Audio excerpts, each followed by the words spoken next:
एक सामान्य मोटार को सेट करने, टारगेट नापने और पहला गोला दागने में पारंपरिक रूप से कई मिनट का समय लग जाता है।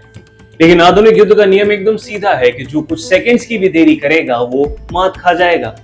इसी चुनौती का जवाब देने के लिए भारतीय सेना एक बहुत ही बड़ा अपग्रेड करने जा रही है। सेना जल्दी अत्याधुनिक मोटार स्पेशलिस्ट व्हीकल्स खरीदने वाली है जो 20 सेकंड के अंदर अपना पहला गोला सटीक दागने में सक्षम है। इसका मतलब यह है कि अब दुश्मन चाहे लद्दाख की बर्फीली चोटियों में छिपा हो या राजस्थान के तपते रेगिस्तान के बंकरों में, उसका बचना अब नामुमकिन हो चुका है। तो अगर इसकी जरूरत क्यों पड़ रही है? वर्तमान में भारतीय सेना जिन पारंपरिक मोटार सिस्टम्स का इस्तेमाल करती है वो काफी हद तक सैनिकों के अनुभव, मैनुअल कैलकुलेशन पर डिपेंड करते हैं।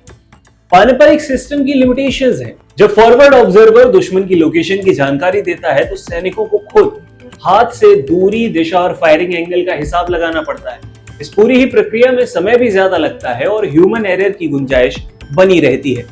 कई बार पहला गोला निशाने पर नहीं लग पाता, वहां से दूर गिरता है, जिससे दुश्मन को संभलने और जवाबी हमला करने का मौका मिल जाता है। पर नए मोटार स्पेशलिस्ट व्हीकल इस पूरी प्रक्रिया को पूरी तरह से बदल देंगे। इन वाहनों के अंदर एक अत्याधुनिक ऑनबोर्ड बैलिस्टिक कंप्यूटर लगा हुआ है। जैसे ही फायर कंट्रोल रूम या फॉरवर्ड ऑब्जर्वर से दुश्मन के कोऑर्डिनेट्स यानी लोकेशन मिलेगा, ये कंप्यूटर पलक झपकते ही खुद ब खुद दूरी, हवा की रफ्तार, दिशा और सटीक फायरिंग एंगल तय कर लेगा। सैनिकों को अलग से कोई भी हिसाब किताब लगाना नहीं पड़ेगा। इसका सबसे बड़ा फायदा यह होगा कि पहला ही गोला सीधे सटीक टारगेट पर हिट करेगा, जिससे गोला बारूद की बर्बादी तो रुकेगी ही, साथ में दुश्मन को संभलने के लिए एक सेकंड का मौका भी नहीं मिलेगा। भारतीय सेना ने इस प्रोजेक्ट के लिए डिफेंस एग्जीबिशन प्रोसीजर DAP के तहत भारतीय डिफेंस इंडस्ट्री को रिक्वेस्ट फॉर इंफॉर्मेशन जारी कर दिया है।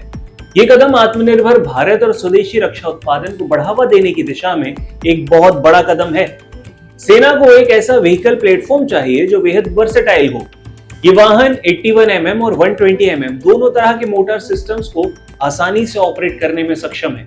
81 mm का मोटर जहां मीडियम रेंज के लिए बेहतरीन है, तो वहीं 120 mm का भारी मोटर दुश्मन के मजबूत बंकरों को तबाह करने की ताकत रखता है। एक ही व्हीकल पर दोनों सिस्टम का चलना सेना की लॉजिस्टिक्स और ऑपरेशनल क्षमता को डबल कर देगा। इस नए व्हीकल की जो सबसे बड़ी ताकत है वो इसकी बेहतरीन स्पीड, गजब की टाइमिंग और जबरदस्त हिटिंग एबिलिटी है। आज के डिजिटल वॉरफेयर के जमाने में जहां जीत और हार का फैसला चंद सेकंड्स में तय होता है, ऐसे में सेना ने इसके लिए बहुत ही कड़े और मॉडर्न स्टैंडर्ड्स तय किए हैं। इस व्हीकल की फुर्ती का अंदाजा इसी बात से लगाया जा सकता है कि रास्ता कैसा भी हो, ये सिर्फ रुकने के 20 सेकंड के अंदर अपना पहला गोला दागने के लिए पूरी तरह से तैयार हो जाता है। और इतना ही नहीं है, इसकी रीटारगेटिंग स्पीड भी बहुत कमाल की है। एक टारगेट को तबाह करने के बाद दूसरे टारगेट पर फोकस करने में इसे सिर्फ 5 सेकंड का समय लगता है। ये व्हीकल अपने साथ लगभग 54 मोटार राउंड्स ले जाने में सक्षम है, जो इसे मैदान में लंबे समय तक टिकने की ताकत देता है। अगर रफ्तार की बात करें तो ये हाईवे पर 80 किलोमीटर प्रति घंटे की तेज रफ्तार से दौड़ सकता है, जबकि उबड़-खाबड़ रास्तों में या कच्ची सड़कों पर, अंदरूनी रास्तों पर ये 40 किलोमीटर प्रति घंटे की रफ्तार से आसानी से आगे बढ़ सकता है। इसके साथ ही ये हर मौसम, हर मैदान के लिए तैयार है। भारत की भौगोलिक सीमाएं दुनिया के सबसे चुनौतीपूर्ण हिस्से हैं। एक तरफ जहां लद्दाख और सियाचिन जैसी 17,000 फीट की अत्यधिक ऊंचाई पर बर्फीली चोटियां हैं, तो वहीं दूसरी तरफ राजस्थान का तपता हुआ रेगिस्तान है। ये MSV इन दोनों ही चरम परिस्थितियों में बिना फेल हुए काम करने के लिए डिजाइन किया गया है।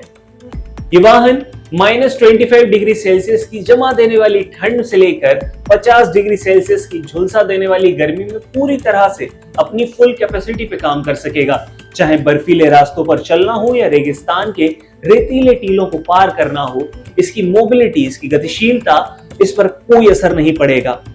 आज के दौर में केवल हमला करना काफी नहीं है, बल्कि दुश्मन के काउंटर फायर यानी जवाबी हमले और ड्रोन अटैक से बचना भी उतना ही जरूरी है।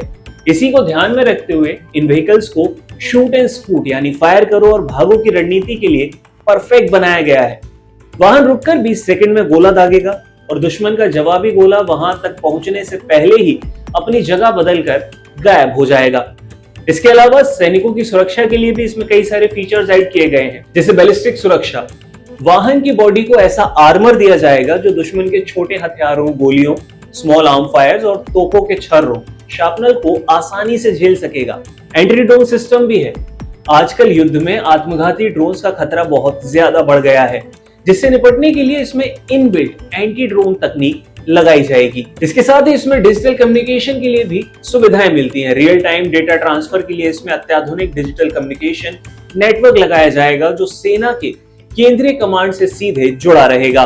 भारतीय सेना इन मोटर स्पेशलिस्ट व्हीकल को मुख्य रूप से पाकिस्तान और चीन से लगी सीमाओं पर तैनात करने की प्लानिंग कर रही है। ये ऐसे दुर्गम इलाके हैं जहां क्विक रिएक्शन, सटीक गोलाबारी और मुश्किल हालातों में टिके रहने की सबसे ज्यादा जरूरत होती है। ऑपरेशन सिंदूर के बाद से ही भारतीय सेना अपने इनडायरेक्ट फायर सपोर्ट यानी अप्रत्यक्ष मारक क्षमता को और भी ज्यादा घातक, तेज और सटीक बनाने पर लगातार काम कर रही है। ऐसे में ये मोटर स्पेशलिस्ट व्हीकल भारतीय थल सेना की मारक क्षमता को एक नई और अत्याधुनिक ऊंचाई पर ले जाने वाला है, जो दुश्मन के हर मंसूबे को मिट्टी में मिलाने के लिए काफी है।